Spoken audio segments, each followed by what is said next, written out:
मंडळी, भारताचे गौरव, विश्वरत्न, शिक्षण, संघर्ष, सन्मान, स्वाभिमान, सौहार्दाचे प्रतीक, शीलवान, गुणवान, धैर्यवान, तेजवान, विवेकवान, दयावान, महान विद्वान, जगातले उच्च कोटीचे लेखक, समीक्षक, विचारक, शोषितांचे उद्धारक, 32 पदव्यांचे धारक, भारताचे प्रखर वक्ते, प्रवक्ते, अधिवक्ते, नेते, शोधकर्ते, कोट्यवधींचे उद्धार करते, बुद्धांचे अनुयायी, मानवतेचे शिपाई, निडर, निर्भीड निश्चयी, निस्वार्थ निश्चल, 9 भाषांचे जाणकार, कायद्याचे रचनाकार, संविधानाचे शिल्पकार म्हणजे डॉक्टर बाबासाहेब आंबेडकर।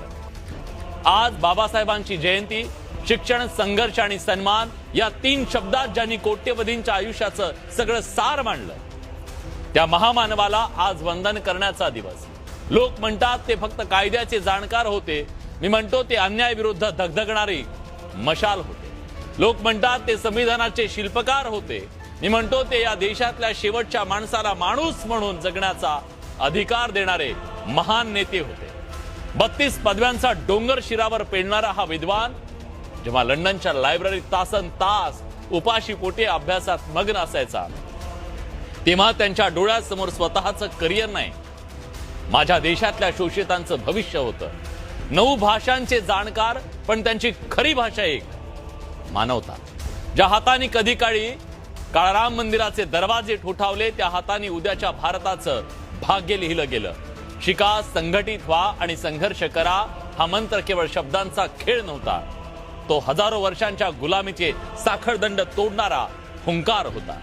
ते निडर होते कारण त्यांच्याकडे सत्याचं बळ होतं, ते निर्भीड होते कारण त्यांच्याकडे तर्काचं शस्त्र होतं, आणि ते विश्वरत्न ठरले कारण त्यांनी केवळ एका समाजासाठी नाही, संपूर्ण मानव जातीसाठी आपलं आयुष्य झिजवलं।